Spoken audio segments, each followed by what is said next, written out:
Friends welcome to Bhavani tutorials. ఈ వీడియోలోని Microsoft ఎక్సెల్‌లో formulas ట్యాబ్‌లో డిఫైన్డ్ నేమ్స్ గురించి చూద్దామండి. వీడియో అయితే పూర్తిగా చూడండి. ఈ డిఫైన్డ్ నేమ్స్ గురించి చెప్పడం కోసం నేను ఒక స్టూడెంట్ మార్క్స్ లిస్ట్ టేబుల్ తీసుకున్నాను.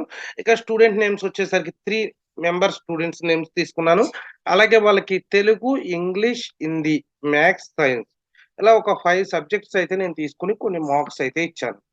ఫర్ ఎగ్జాంపుల్ మనం ఈ మార్క్స్‌ని ఎప్పుడైనా సరే మనం టోటల్ చేయాలంటే ఏం చేస్తామండి? Equal to some of function ద్వారా మనం టోటల్ చేస్తాం. బ్రాకెట్ ఓపెన్ చేసి ఈ రేంజ్ తెలుగు నుంచి ఆ సైన్స్ వరకు ఉన్న రేంజ్‌ని సెలెక్ట్ చేసుకొని బ్రాకెట్ క్లోజ్ చేస్తే మనకి సమ్ అనేది వస్తుంది. ఇక్కడ మనకి 5 కాలమ్స్ కాబట్టి సెలెక్ట్ చేసాము.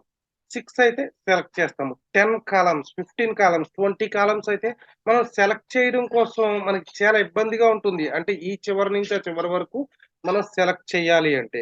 ఇటువంటి సిట్యుయేషన్‌లోని ఈ రేంజ్ ఏదైతే ఉందో దాన్ని మనం నేమ్స్ కింద డిఫైన్ చేసుకుంటే ఈజీగా మనం సెలెక్ట్ చేసుకోకుండా ఆ నేమ్ ఇచ్చి మనం సమ్ చేసుకోవచ్చు, యావరేజ్ చేసుకోవచ్చు, మాక్సిమం చేసుకోవచ్చు, మినిమమ్ చేసుకోవచ్చు, కౌంట్ అనేది కూడా చేసుకోవచ్చు. అది ఎలా చేస్తాము అనేదైతే ఇప్పుడు చూద్దాము.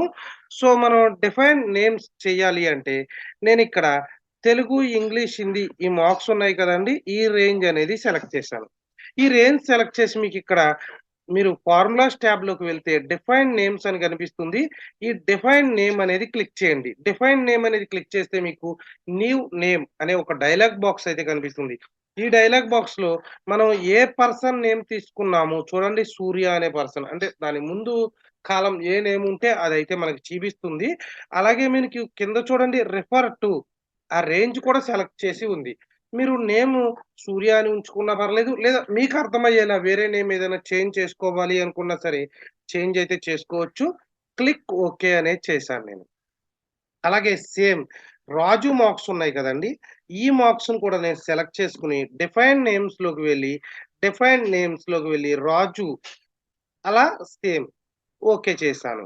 తర్వాత మీరు కిరణ్, ఈ కిరణ్ నేమ్స్‌ని సెలెక్ట్ చేసి మీరు డిఫైన్ నేమ్స్‌లోకి వెళ్తే మీకు సేమ్ అదే డైలాగ్ బాక్స్ వస్తుంది. ఓకే చేస్తే అది వస్తుంది. ఇప్పుడు నేను టోటల్ చేయాలి. టోటల్ చేయాలంటే equal to some of some of bracket open చేయండి. బ్రాకెట్ ఓపెన్ చేసిన తర్వాత సూర్య ఎస్ అనే సూర్య చూడండి కింద మీకు నేమ్ కనిపిస్తుంది. ఎస్‌యుఆర్ అని టైప్ చేసేసరికి మీరు జస్ట్ ట్యాబ్ ఇచ్చినా సరే ఆ నేమ్ అనేది తీసుకుంటుంది. టైప్ చేసినా పర్లేదు. జస్ట్ మీరు బ్రాకెట్ క్లోజ్ చేసి ఎంటర్ చేస్తే ఆ సమ్ అనేదైతే రావడం జరుగుతుంది. చూడండి నెక్స్ట్ పర్సన్ కూడా చేద్దాం మనం. సమ్ ఆఫ్ బ్రాకెట్ ఓపెన్ చేయండి. సమ్ ఆఫ్ బ్రాకెట్ ఓపెన్ చేసిన తర్వాత ఆ పర్సన్ నేమ్ ఏంటండి? రాజు కాబట్టి ఆర్, ఆర్, ఏ కింద మీకు ఇక్కడ చూడండి కనిపిస్తుంది. ట్యాబ్ మీరు ఇస్తే ఆ నేమ్ అనేది తీసుకుంటుంది. బ్రాకెట్ క్లోజ్ చేయండి. ఎంటర్ చేయండి. సమ్ వచ్చింది చూడండి.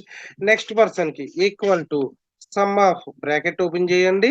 కిరణ్ కాబట్టి కిరణ్ చూడండి కింద నేమ్ అనేది కనిపిస్తుంది. ఆ నేమ్ సెలెక్ట్ అయ్యి ఉంటే గనక మీరు ట్యాబ్ క్లిక్ చేస్తే ఆ నేమ్ ఆటోమేటిక్‌గా అయితే తీసుకోవడం అయితే జరుగుతుంది. ట్యాబ్ క్లిక్ చేసిన తర్వాత equal to some of Kiran. Tab click చేశారనుకోండి ఆటోమేటిక్‌గా తీసుకోవడం జరుగుతుంది. బ్రాకెట్ క్లోజ్ చేయండి. సమ్ వస్తుంది. అలాగే యావరేజ్ కూడా చేసుకోవచ్చండి. ఈక్వల్ టు యావరేజ్‌కి ఫార్ములా ఏంటండి? ఏవిఈఆర్ఏజీఈ యావరేజ్. బ్రాకెట్ ఓపెన్ చేయండి. సూర్య అనే పర్సన్ మార్క్స్‌కి మీరు యావరేజ్ చేయాలనుకోండి. సూర్య బ్రాకెట్ క్లోజ్ చేయండి. యావరేజ్ అనేది ఆటోమేటిక్‌గా వస్తుంది. అలాగే మీరు రాజు అనే పర్సన్‌కి చేయాలనుకోండి. అంటే మనం ప్రతిసారి కూడా ఇంకా రేంజ్ అనేది సెలెక్ట్ చేయక్కర్లేదండి. సెలెక్ట్ చేయక్కర్లేకుండా ఇలా నేమ్స్ అనేది తీసుకున్నప్పుడు మనకి ఆటోమేటిక్‌గా మనం అది ఆ నేమ్స్‌తో మనం సమ్ము, యావరేజు, మాక్సిమం, మినిమమ్ ఇలా మనం ఎక్కడ కావాల్సినా సరే ఆ రేంజ్ సెలెక్ట్ చేసుకోవాల్సిన అవసరం లేకుండా ఈ నేమ్‌తో మనం ఈజీగా మనం చెయ్యొచ్చండి.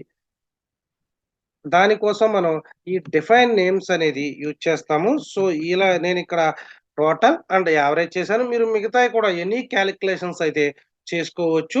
అలాగే మీరు ఇక్కడ చూడండి పైన మీకు ఫార్ములా ట్యాబ్‌లోనే డిఫైన్ నేమ్స్‌లోనే నేమ్ మేనేజర్ అని కనిపిస్తుంది చూడండి. ఈ నేమ్ మేనేజర్ అనే దాన్ని సెలెక్ట్ చేసారో క్లిక్ చేయండి. క్లిక్ చేస్తే మీకు ఆల్రెడీ మీరు ఏవైతే నేమ్స్ కింద డిఫైన్ చేసుకున్నారో అవి కనిపిస్తాయండి.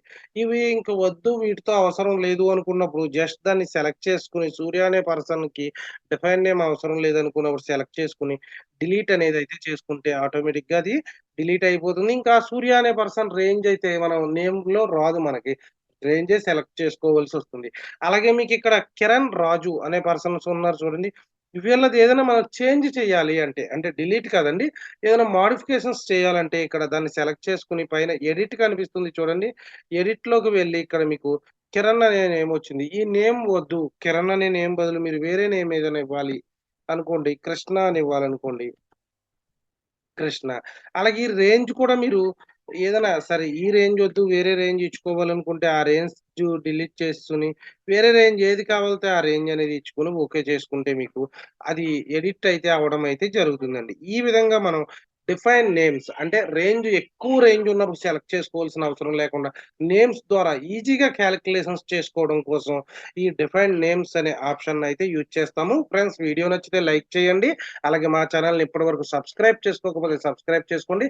అలాగే మీ ఫ్రెండ్స్ ఎవరికైనా ఈ ఇన్ఫర్మేషన్ యూజ్ అవుతుంది అనుకుంటే ఖచ్చితంగా వాళ్ళకి షేర్ చేయండి. Thank you very much.